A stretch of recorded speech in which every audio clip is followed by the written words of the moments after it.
Hey guys, sorry for the shirt and grossness, but I just got off work. I work at Sonic, and I don't have my little girl right now, so I thought I'd do a little labor and delivery story. I'm going to go jump in the shower after I get done with this and go pick her up at my grandmother's.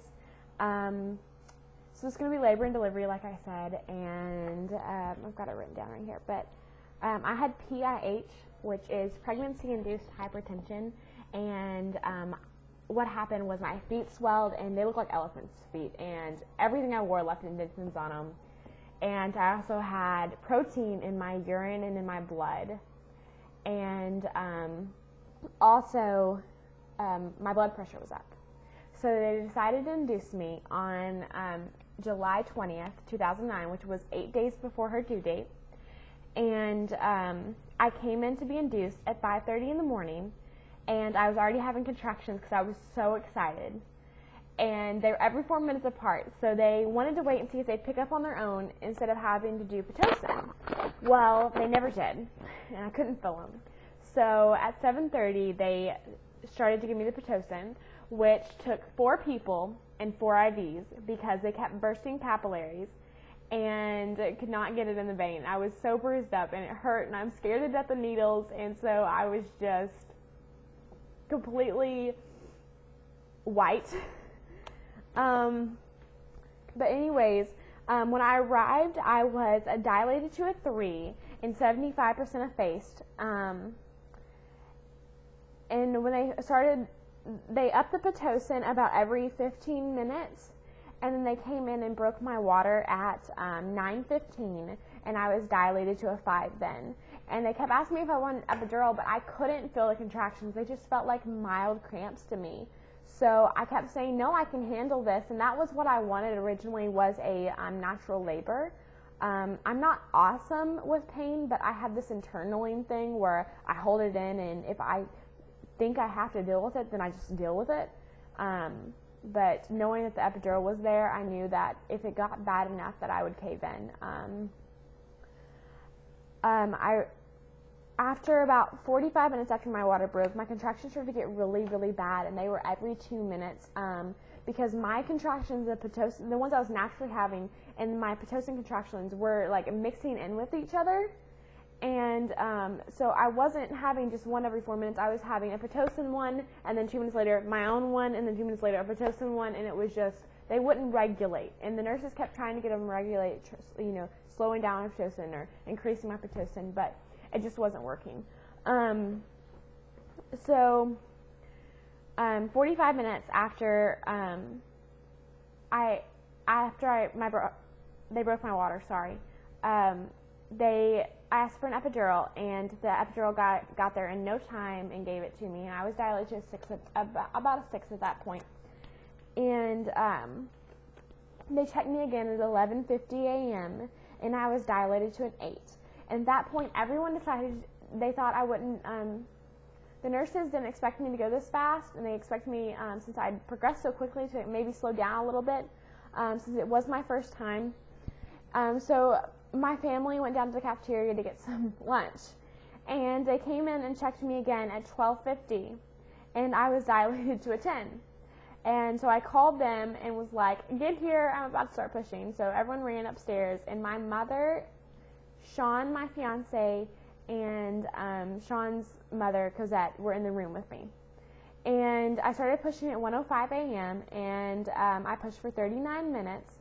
I had 2 second-degree tears. I had asked for a episiotomy, but I really didn't like my doctors. They weren't great. I don't recommend them. They were Franklin Women's Center.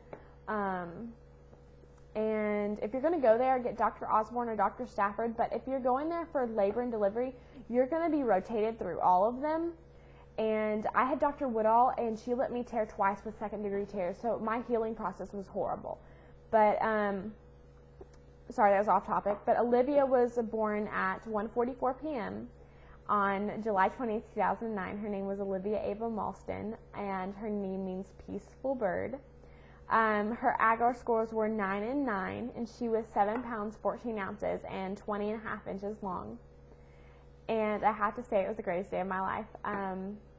Labor wasn't that bad compared to carrying a kid around for 9 months. It really wasn't that bad. At least my experience wasn't. She did breastfeed, and but only for about 4 days. Well, I tried longer than that, but I did for 4 days straight with no formula at all. But she got really bad jaundice, and we had to take her to Vandy Children's. We live in Nashville, well, right outside of Nashville, and we had to take her to Vandy Children's, and she was under bilirubin lights for 4 days. And during that time, I breastfed, but they also formula fed too, to try to lower her scores, and because she wasn't taking a lot of the breast, like she would latch on quickly, but she wouldn't stay on for a long time. So she started getting nipple confused, and I did breastfeed and formula feed like in between for about 2 weeks, but she was just so nipple confused that obviously she liked the bottle better, so I just went with the bottle. And the only problems we've had since then, she does have 2 heart murmurs that haven't closed up. One is very common, one not so much. So she does have 2 of those, and that kind of worries me. If they're not closed up by the time she's 4, they will have to go in and catheterize them. But the only problems we've had since then is her constipation issues, and she's been switched from Enfamil Premium Gold, which is what the doctors put on her, and she never pooped, to Similac Sensitive, where she only pooped about once every 2 weeks, to, and she was, horrible on it. And then to Similac Advanced, where she pooped once about every 5 days to 7 days, and took her off that. And then we went to Good Start, where she pooped about every other day, but then she started resisting the bottle, and I couldn't figure out why, so I took her to the doctor, and they checked her for strep throat because her throat was swollen. Well, it turns out she was lactose intolerant. There was no strep throat. And ironically, for her to get that, I only have 2 family members that are, and they're not, closely related, but no one on Sean's side is lactose intolerant, but she is. So we put her on Good Start Soy, and she's doing great now.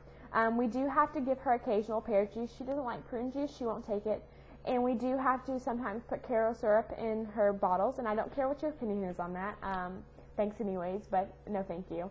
And that's what my doctor said is good for me, and that's what works for our lifestyle. But besides that, she's an awesome baby, and I had an awesome delivery. A warning, though, what they don't tell you about is the aftermath. So make sure you get tons of sleep and sleep when the baby is. I know everyone tells you that, and you're so excited about your new precious baby that all you want to do is look at her. But seriously, sleep when she does or sleep when he does, because it is torture if you don't. And I was getting to the point where I would fall asleep feeding her. So, and that's horrible, I know. So I took that as you need to get some sleep. So I let my mom watch her for a day while I just slept. But besides that, also after you get the epidural is when you really need to rest, because your mind didn't go through the pain, but your body still did. Your body still endured it, and your body needs time to rest. So take it easy, girls that are expecting, and if you have any questions, comment them below. If you have any advice on the constipation, we'd love anything. We do use Mylicon also, which she loves. But we take advice as long as it's good advice. So leave me a comment if you want to, and thanks for watching, guys. I'll talk to you later. Bye.